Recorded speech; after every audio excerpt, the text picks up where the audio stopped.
Hello, as always, I am Cosmic, and welcome to another episode of Mailhub for the 26th of October 2015. I've started putting these episodes out on Sunday or Monday, mainly because it clashes less with video game releases, as not many video games come out on Sundays and Mondays, so that I don't have to keep reshuffling in it, and you guys can expect regular content on Sundays and Mondays when it comes to Mailhub.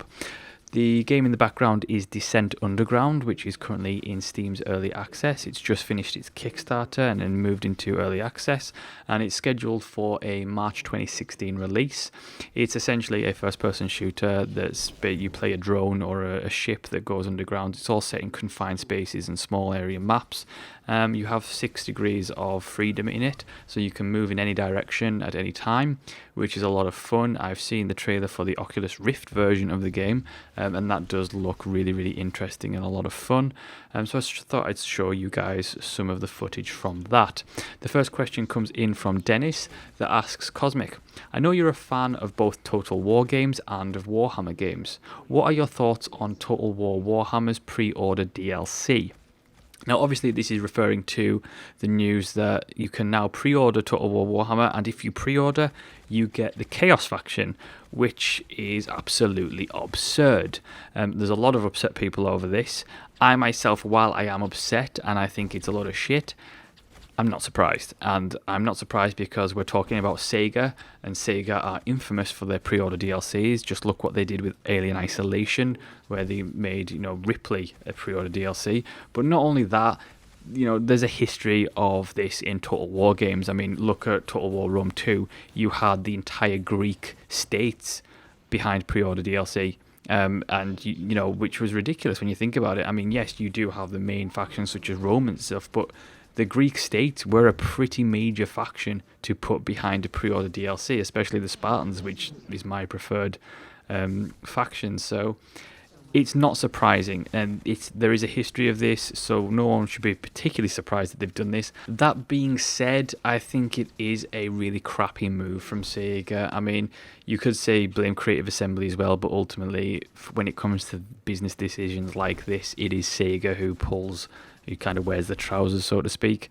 So this is coming from Sega, and I think that it is a crappy move to make, especially when you're talking about, you're basically saying to people, this is a trilogy of games, because they've said that. They've said this is going to be the first in a trilogy of games.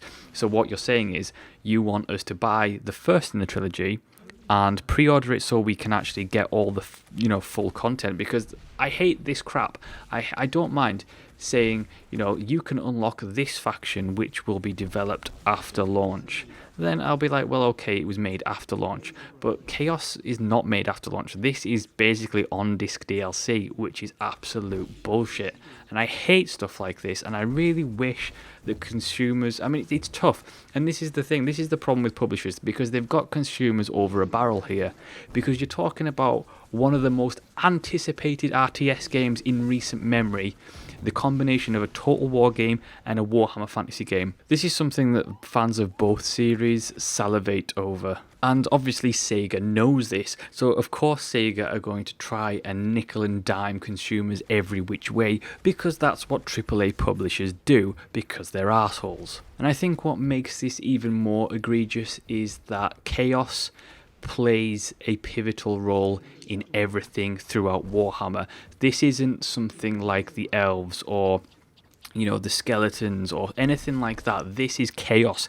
Chaos is a faction that affects everything in the game, everything in the IP, everything in the stories.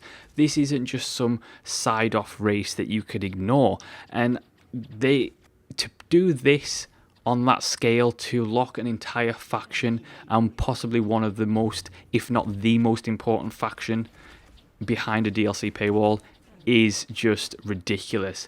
And I really hope that everybody who goes and eventually plays Total War Warhammer will send in their negative comments and just express their disgust at both Creative Assembly and Sega, because this kind of thing just needs to stop.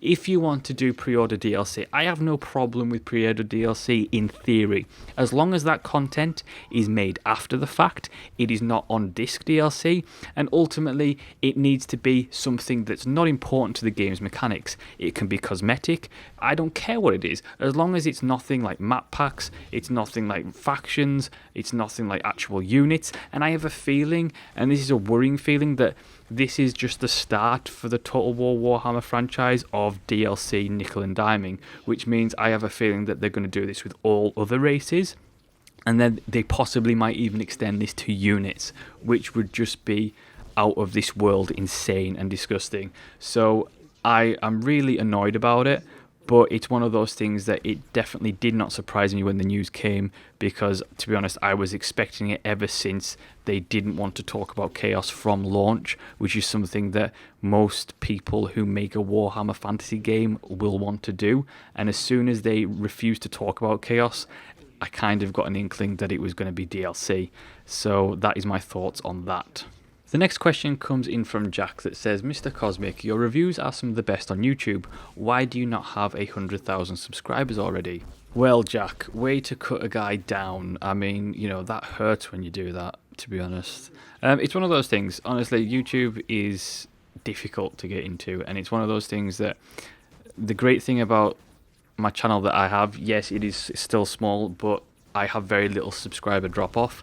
It's organic growth, and organic growth tends to stay.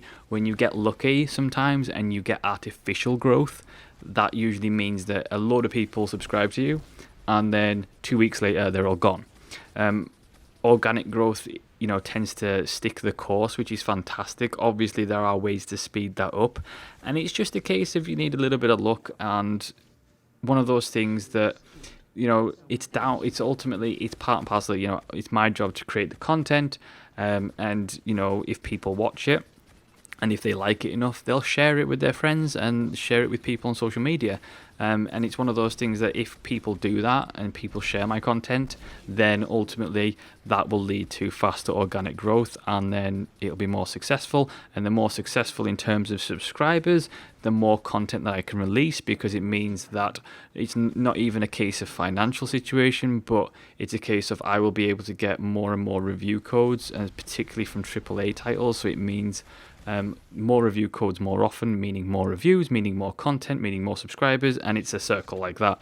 And it's just a case of you almost need that tipping point of where, a couple of thousand people start to share your videos on a regular basis, and that kind of thing starts the snowball that eventually turns into an avalanche. And it's one of those things that it's patience ultimately, and I will never stop doing it because I'm passionate about it and I love doing it. And it's just a case of if enough people like what I do and love what I do, they'll share it, and we'll see what happens when we get to that stage. But for now, it's a case of I'll make the videos, I'll keep doing them, I'll keep improving on them, and we'll just see where it goes for now. But, thanks for hitting that particular sore spot, Jack. I do appreciate it. And that's all for this week's episode. Thank you so much for watching and listening. As always, do like, subscribe, and leave a comment. You can send in your questions for next week's show to mailhub@cosmicengine.net. Feel free to ask anything you wish, and I will see you next time.